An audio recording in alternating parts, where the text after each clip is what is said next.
Chapter 12. The Return of Ulysses. When it began to grow dark, the rat, with an air of excitement and mystery, summoned them back into the parlour, stood each of them up alongside of his little heap, and proceeded to dress them up for the coming expedition.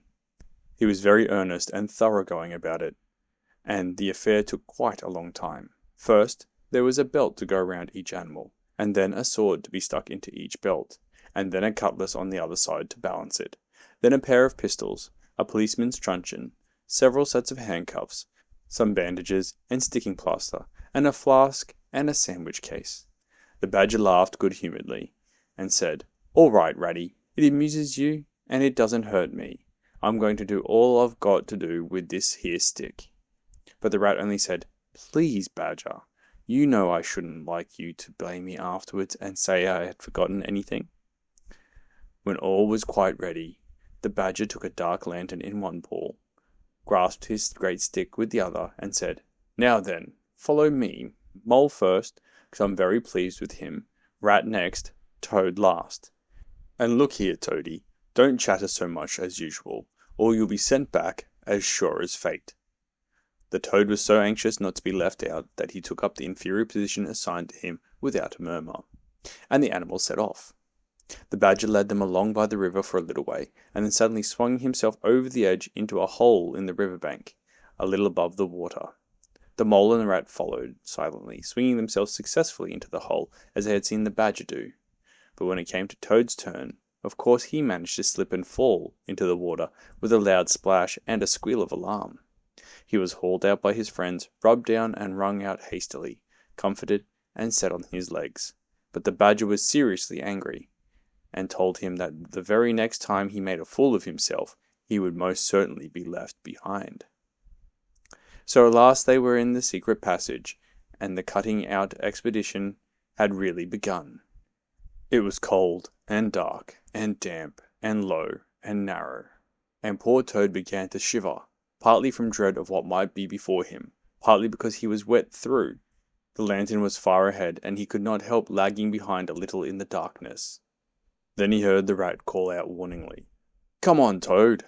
and a terror seized him of being left behind, alone in the darkness, and he came on with such a rush that he upset the rat into the mole, and the mole into the badger, and for a moment all was confusion.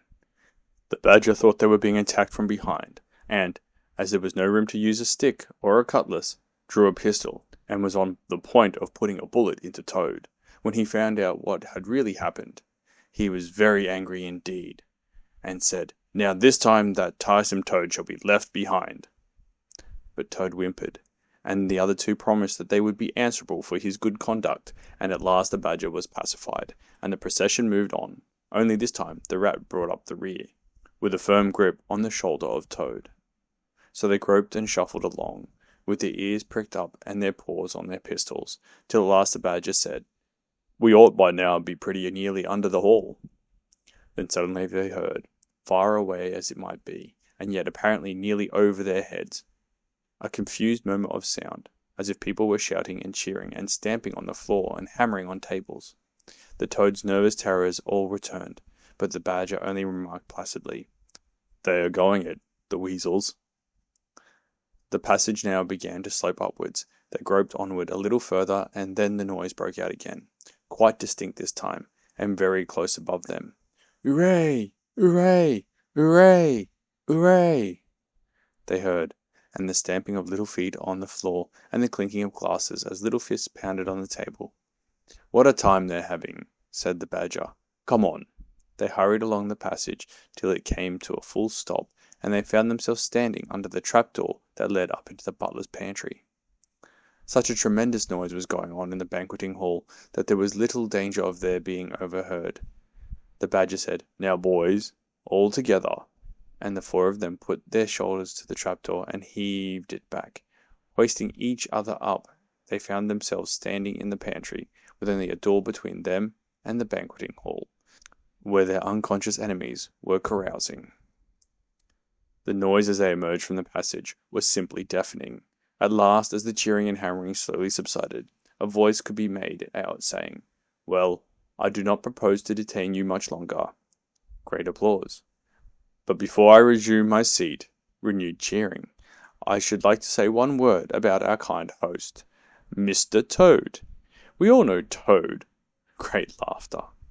Good Toad, modest Toad, honest Toad. Shrieks of merriment. Only just let me get at him, muttered Toad, grinding his teeth. Hold hard a minute, said the Badger, restraining him with difficulty. Get ready, all of you. Let me sing you a little song, went on the voice, which I have composed on the subject of Toad. Prolonged pause. Then the Chief Weasel, for it was he, began in a high, squeaky voice. Toad he went a-pleasuring gaily down the street. The Badger drew himself up, took a firm grip of his stick with both paws, glanced round at his comrades, and cried, The hour has come, follow me, and flung the door open wide. My! What a squealing and a squeaking and a screeching filled the air. Well might the terrified weasels dive under the tables, and spring madly up at the windows. Well might the ferrets rush wildly for the fireplace and get hopelessly jammed in the chimney. Well might tables and chairs be upset, and glass and china be sent crashing on the floor, in the panic of that terrible moment when the four heroes strode wrathfully into the room. The mighty Badger, his whiskers bristling, his great cudgel whistling through the air. Mole, black and grim, brandishing his stick and shouting his awful war cry. A mole! A mole! Rat, desperate and determined, his belt bulging with weapons of every age and every variety. Toad, frenzied with excitement and injured pride, swollen to twice his ordinary size, leaping into the air and emitting toad whoops that chilled them to the marrow. Toad he went a-pleasuring. He yelled, I'll pleasure 'em, and he went straight for the Chief Weasel.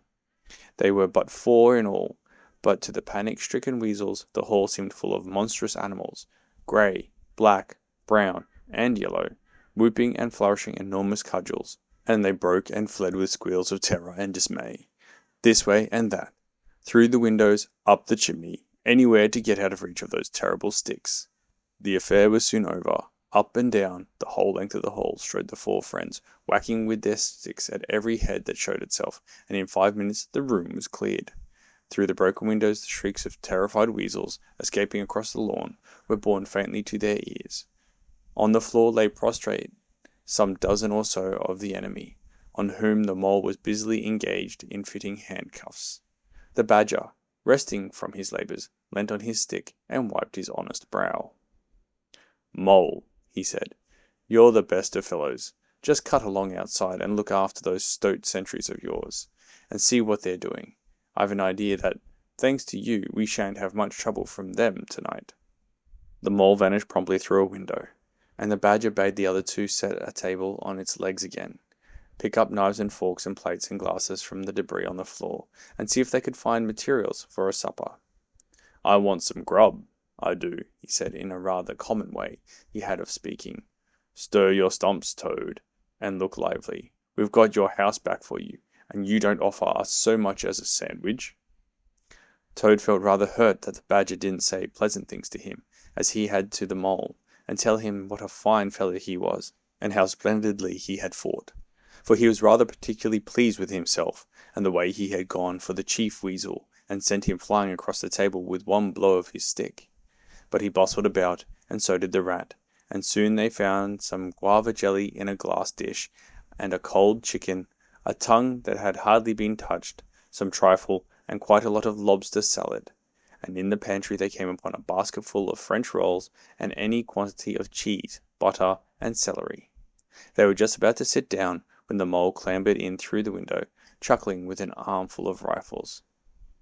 It's all over, he reported. From what I can make out, as soon as the stoats, who were very nervous and jumpy already, heard the shrieks and the yells and the uproar inside the hall, some of them threw down their rifles and fled. The others stood fast for a bit, but when the weasels came rushing out upon them, they thought they were betrayed. And the stoats grappled with the weasels, and the weasels fought to get away. And they wrestled and wriggled and punched each other, and rolled over and over, till most of them rolled into the river. They've all disappeared by now, one way or another, and I've got their rifles, so that's all right. Excellent and deserving animal, said the Badger, his mouth full of chicken and trifle.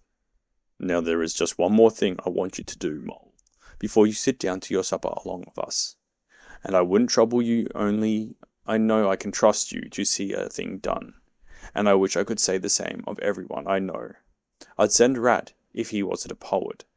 I want you to take those fellows on the floor there upstairs with you, and have some bedrooms cleaned out and tidied up and made really comfortable. See that they sweep under the beds and put clean sheets and pillowcases on, and turn down one corner of the bedclothes, just as you know it ought to be done, and have a can of hot water, and clean towels, and fresh cakes of soap put in each room. And then you can give them a licking apiece, if it's any satisfaction to you, and put them out by the back door, and we shan't see any more of them, I fancy. And then come along and have some of this cold tongue. It's first rate. I'm very pleased with you, Mole. The good-natured Mole picked up a stick, formed his prisoners up in a line on the floor, gave them the order, "Quick march," and led his squad off to the upper floor. After a time he appeared again, smiling, and said that every room was ready, and as clean as a new pin. And I didn't have to lick them either, he added. I thought, on the whole, they had a licking enough for one night, and the weasels, when I put the point to them, quite agreed with me, and said they wouldn't think of troubling me. They were very penitent, and said they were extremely sorry for what they had done. But it was all the fault of the chief weasel and the stoats, and if ever they could do anything for us at any time to make up, we had only got to mention it. So I gave them a roll apiece, and let them out at the back, and off they ran, as hard as they could. Then the Mole pulled his chair up to the table and pitched into the cold tongue, and Toad, like the gentleman he was, pulled all his jealousy from him, and said heartily, "Thank you kindly, dear Mole, for all your pains and trouble tonight, and especially for your cleverness this morning."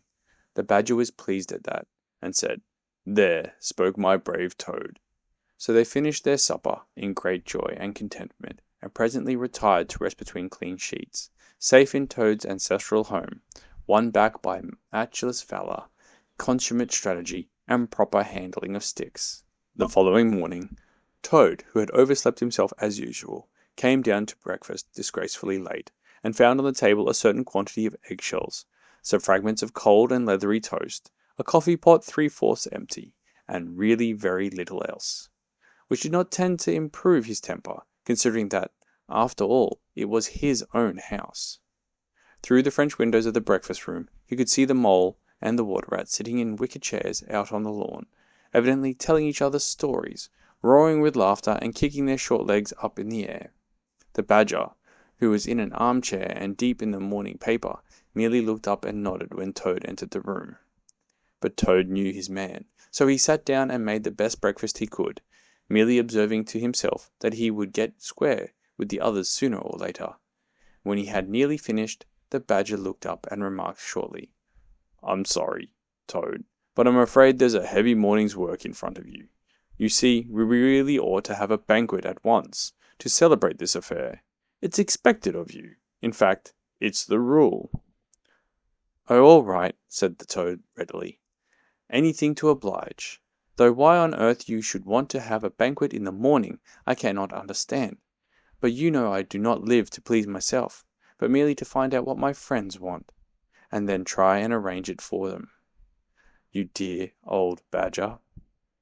"Don't pretend to be stupider than you really are," replied the Badger crossly, "and don't chuckle and splutter in your coffee while you're talking. It's not manners. What I mean is, the banquet will be at night, of course, but the invitations will have to be written and got off at once, and you've got to write 'em. Now, sit down at the table. There's stacks of letter paper on it, with Toad Hall at the top in blue and gold, and write invitations to all our friends, and if you stick to it, we shall get them out before luncheon. And I'll bear a hand too, and take my share of the burden. I'll order the banquet." "What?" cried Toad dismayed. "Me stop indoors and write a lot of rotten letters on a jolly morning like this, when I want to go around my property and set everything and everybody to rights, and swagger about and enjoy myself? Certainly not. I'll see you. Stop a minute, though. Why, of course, dear Badger. What is my pleasure or convenience compared with that of others? You wish it done, and it shall be done. Go, Badger, order the banquet, order what you like. then join our young friends outside in their innocent mirth. Oblivious of me and my cares and toils, I sacrifice this fair morning on the altar of duty and friendship." The Badger looked at him very suspiciously, but Toad's frank, open countenance made it difficult to suggest any unworthy motive in this change of attitude. He quitted the room accordingly in the direction of the kitchen, and as soon as the door had closed behind him, Toad hurried to the writing table. A fine idea had occurred to him while he was talking. He would write the invitations, and he would take care to mention the leading part he had taken in the fight, and how he had laid the Chief Weasel flat, and he would hint at his adventures, and what a career of triumph he had to tell about, and on the fly-leaf he would set out a sort of a program of entertainment for the evening, something like this, as he sketched it out in his head. Speech by Toad. There will be other speeches by Toad during the evening. Address by Toad. Synopsis: our prison system, the waterways of England, horse dealing and how to deal, property, its rights and its duties, back to the land, a typical English squire. Song by Toad, composed by himself. Other compositions by Toad will be sung in the course of the evening by the composer. The idea pleased him mightily, and he worked very hard and got all the letters finished by noon, at which hour it was reported to him that there was a small and rather bedraggled weasel at the door, inquiring timidly whether he could be of any service to the gentleman. Toad swaggered out and found it was one of the prisoners of the previous evening, very respectful and anxious to please. He patted him on the head, shoved the bundle of invitations into his paw, and told him to cut along quick and deliver them as fast as he could, and if he liked to come back again in the evening, perhaps there might be a shilling for him, or, again, perhaps there mightn't. And the poor weasel seemed really quite grateful, and hurried off eagerly to do his mission. When the other animals came back to luncheon, very boisterous and breezy after a morning on the river, the mole, whose conscience had been pricking him, looked doubtfully at Toad, expecting to find him sulky or depressed. Instead, he was so uppish and inflated that the mole began to suspect something, while the rat and the badger exchanged significant glances. As soon as the meal was over, Toad thrust his paws deep into his trouser pockets, remarked casually, "Well, look after yourselves, you fellows, as for anything you want," and was swaggering off in the direction of the garden, where he wanted to think out an idea or two for his coming speeches, when the rat caught him by the arm. Toad rather suspected what he was after, and did his best to get away, but when the badger took him firmly by the other arm, he began to see that the game was up. The two animals conducted him between them into the small smoking room that opened out of the entrance hall, shut the door, and put him into a chair. Then they both stood in front of him, while Toad sat silent and regarded them with much suspicion and ill humour. "Now look here, Toad," said the rat. "It's about this banquet, and very sorry I am to have to speak to you like this, but we want you to understand clearly, once and for all, that there are going to be no speeches and no songs. Try and grasp the fact that on this occasion we're not arguing with you, we're just telling you." Toad saw that he was trapped. They understood him. They saw through him. They had got ahead of him. His pleasant dream was shattered. "Mayn't I sing them just one little song?" he pleaded piteously. "No, not one little song," replied the rat firmly, though his heart bled as he noticed the trembling lip of the poor disappointed Toad. "It's no good, Toady. You know well that your songs are all conceit and boasting and vanity, and your speeches are all self-praise and gross exaggeration and gas," put the badger in his common way. "It's for your own good, Toady," went on the rat. "You know you must turn over a new leaf sooner or later, and now seems a splendid time to begin, a sort of turning point in your career. Please don't think that saying all this doesn't hurt me more than it hurts you." Toad remained a long while plunged in thought.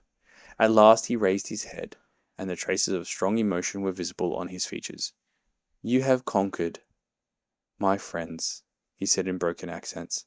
"It was, to be sure, but a small thing that I asked, merely leave to blossom and expand for yet one more evening, to let myself go and hear the tumultuous applause that always seems to me, somehow, to bring out my best qualities.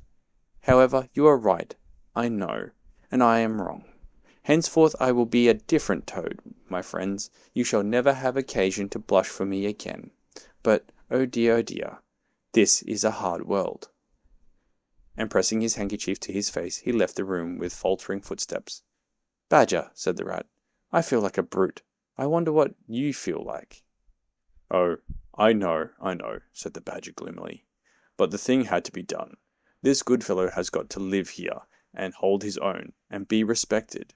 Would you have him a common laughing-stock, mocked and jeered at by stoats and weasels?" "Of course not," said the rat. "And talking of weasels, it's lucky we came upon that little weasel, just as he was setting out with Toad's invitations. I suspected something from what you told me, and had a look at one or two. They were simply disgraceful. I confiscated the lot, and the good mole is now sitting in the blue boudoir, filling up plain, simple invitation cards." At last the hour for the banquet began to draw near, and Toad, who on leaving the others had retired to his bedroom, was still sitting there, melancholy and thoughtful, his brow resting on his paw. He pondered long and deeply. Gradually his countenance cleared, and he began to smile long, slow smiles. Then he took to giggling in a shy, self-conscious manner. At last he got up, locked the door, drew the curtains across the windows, collected all the chairs in the room and arranged them in a semicircle, and took up his position in front of them, swelling visibly.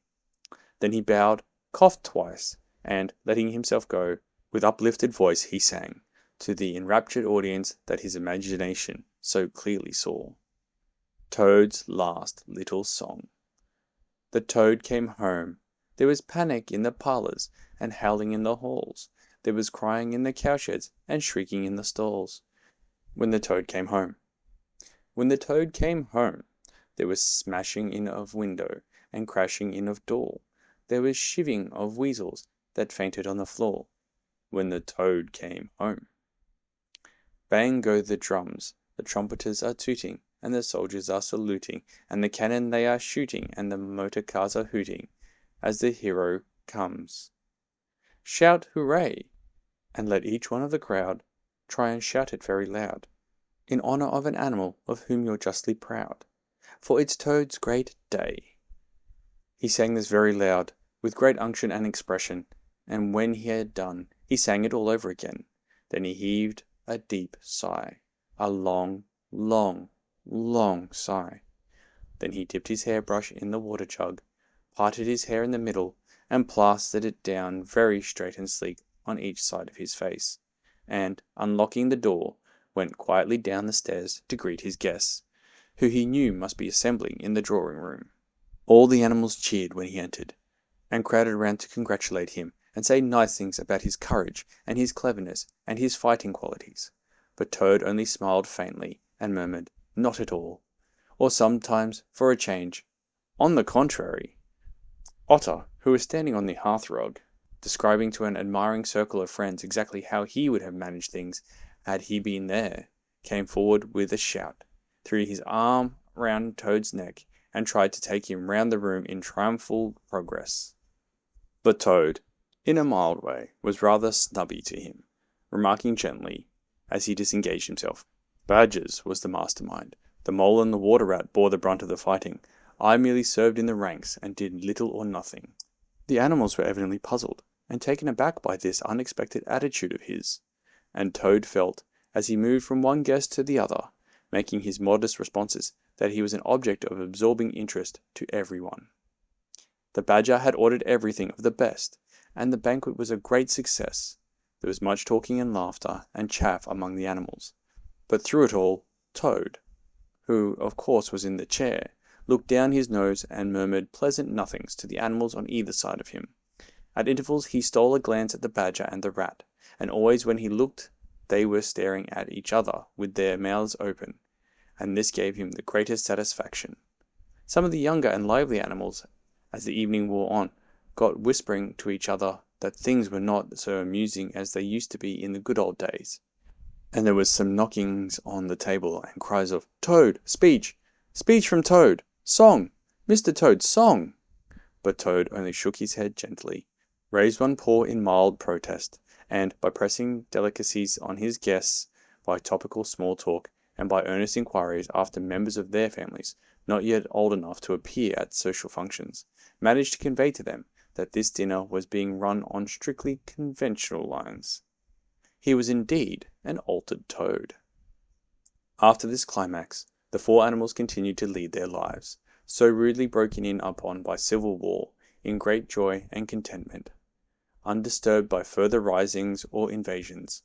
Toad, after due consultation with his friends, selected a handsome gold chain and locket set with pearls, which he dispatched to the jailer's daughter, with a letter that even the badger admitted to be modest, grateful, and appreciative. And the engine driver, in his turn, was properly thanked and compensated for all his pains and trouble.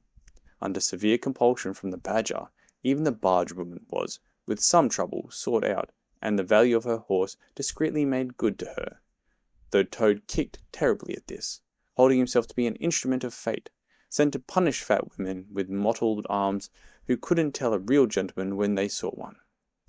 The amount involved, it was true, was not very burdensome, the gypsy's valuation being admitted by local assessors to be approximately correct. Sometimes, in the course of long summer evenings, the friends would take a stroll together in the wildwood, now successfully tamed so far as they were concerned, and it was pleasing to see how respectfully they were greeted by the inhabitants, and how the mother weasels would bring their young ones to the mouths of their holes, and say, pointing, "Look, baby, there goes the great Mr. Toad, and that's the gallant water rat, a terrible fighter, walking along him. And yonder comes the famous Mr. Mole, of whom you so often have heard your father tell." But when their infants were fractious, and quite beyond control, they would quiet them by telling how, if they didn't hush them and not fret them, the terrible grey badger would up and get them. This was a base libel on Badger, who, though he cared little about society, was rather fond of children, but it never failed to have its full effect. Hi, I hope you enjoyed this video. If you liked what you listened to, click on the card for the next chapter or recommended video. Otherwise, thanks for dropping by and enjoy your day.